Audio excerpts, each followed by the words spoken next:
The 2024 WNBA All-Star Weekend was supposed to be Caitlin Clark's big moment, her chance to host, shine, and dominate the headlines as the first overall draft pick turned cultural icon.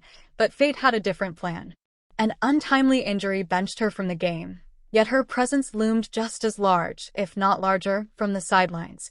Stepping into the spotlight in an unexpected and powerful way was Aliyah Boston, a fellow top pick and all-star center, who went from being relentlessly criticized to widely celebrated, all within one transformative season. At the beginning of the year, few would have guessed this would be the arc Aliyah. Despite her obvious raw talent and strong collegiate pedigree from South Carolina, was called out by fans and media alike for being out of shape, too slow, or not ready for prime time. Social media turned harsh. She quietly deactivated, retreated from the noise, and turned inward, not in defeat, but in preparation. Because here's where the story gets interesting. Rather than deny the criticism or make excuses, Aliyah owned it. She admitted she wasn't ready for the breakneck pace Caitlin Clark brought to the game, wasn't conditioned for the non-stop movement, high IQ passes, and transition play that Caitlin executed with ease. And instead of seeing Caitlin as a threat to her career, she saw her as a challenge to rise toward.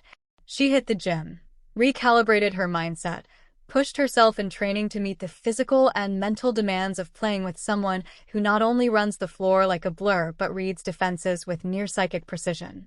By mid-season, everything changed. Aliyah Boston wasn't just surviving the Caitlin Clark experience, she was thriving. She became a dominant force on both ends of the court, averaging 15.6 points, 7.6 rebounds, 3.7 assists per game, and leading the entire league in field goal percentage at an elite 56.3%. Those numbers aren't just impressive, they're career-changing. But what truly sets this story apart is what Aliyah did next. She didn't take all the credit for her improvement. She didn't fall into the usual trap of vague post-game quotes or ego-boosting platitudes. She went public, authentically and boldly, about how much Caitlin Clark had pushed her, inspired her, and changed her entire approach to the game. She talked about how she had to learn to read Caitlin's body language, anticipate her passes, and get into elite-level shape just to keep up. She said flat out, this wasn't just playing with a good teammate, this was adapting to a generational talent. And that kind of honesty is rare in professional sports, where pride often outweighs praise. But not for Aliyah. She gave flowers, and she gave them with specifics. This wasn't generic teammate flattery. She described the missed connections early in the season, the turnovers that weren't Caitlin's fault but her own, because she hadn't adjusted yet to Caitlin's speed and vision. She described how hard it is, physically and mentally, to keep up with someone who moves faster and thinks quicker than almost anyone else in the league. And that honesty? It changed everything. It validated what so many fans and analysts had already suspected, that Caitlin Clark's presence on the court is transformative not just in terms of attention or ticket sales, but in actual basketball impact. And Aliyah's vulnerability gave the rest of the league permission to be honest too. Because while many benefit from the Caitlin Clark effect, from increased media attention to higher viewership and improved spacing on the court, very few are willing to say so out loud. Most let their pride talk louder than their performance. But Aliyah Boston showed the opposite. She showed that greatness invites you to level up, and if you accept that challenge, it can change your life. And just like that, Aliyah went from being a target of trade rumors to the face of a team-wide turnaround. Her Slam magazine cover wasn't just about stats. It was a celebration of her growth, her leadership, and her honesty.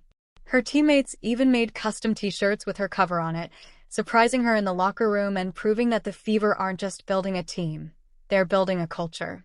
A culture rooted in mutual respect, accountability, and elevation. Even Caitlin Clark, unable to play, still made her presence felt as Coach C, leading from the bench, energizing her teammates, and supporting Aliyah every step of the way. And while other teams around the league deal with ego clashes, media shade, and chemistry issues, the Fever are thriving, because players like Aliyah are setting the tone. She's not afraid to grow, not afraid to admit she had to change, and not afraid to say her teammate helped her get there. That's rare. That's real. That's leadership. And that's why this story is resonating far beyond box scores. It's a reminder that sports, at their best, are about more than just wins. They're about transformation, perseverance, and rising together. Think about it. Just months ago, fans were calling for Aliyah to be traded. Now, she's a cornerstone. Her growth is undeniable. Her efficiency is through the roof. And her story is inspiring players and fans alike. She went from doubted to dominant, and she did it with humility, hard work, and honesty. Her praise for Caitlin Clark isn't just a compliment. It's a blueprint for how to thrive in the presence of greatness. It's a reminder that when you're willing to be coachable, willing to adapt, and willing to put ego aside, amazing things can happen. And it's a lesson every player in the league could benefit from. Because let's be honest, there are plenty of players who've been elevated by Caitlin's game but would never say it out loud.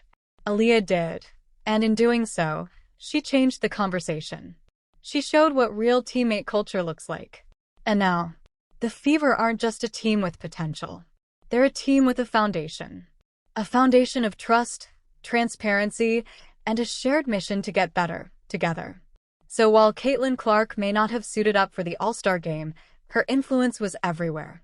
From the locker room to the sideline, from the improved efficiency of her teammates to the candid admiration from Aliyah Boston, her presence was unmistakable. And as for Aliyah, she proved that criticism doesn't define you, your response does. She showed that transformation isn't just about lifting weights or running sprints, it's about lifting your mindset and running toward growth. And most of all, she reminded the world that giving credit where it's due doesn't diminish you, it strengthens you. That's how you build legacy. That's how you build a winning team. And that's how you inspire the next generation. So now, the question isn't whether Aliyah Boston belongs among the WNBA's elite. She's already there. The real question is, who's next? Who else is ready to embrace the challenge, face the criticism, put in the work, and grow alongside greatness? Because Aliyah just set the standard, and the league is officially on notice. What did you think of her honesty and transformation? Drop your thoughts in the comments, hit that like button, and subscribe for more real WNBA content. Because if this season has taught us anything, it's that greatness isn't just born. It's built, brick by brick, with teammates who lift each other and stories that remind us why we fell in love with the game in the first place.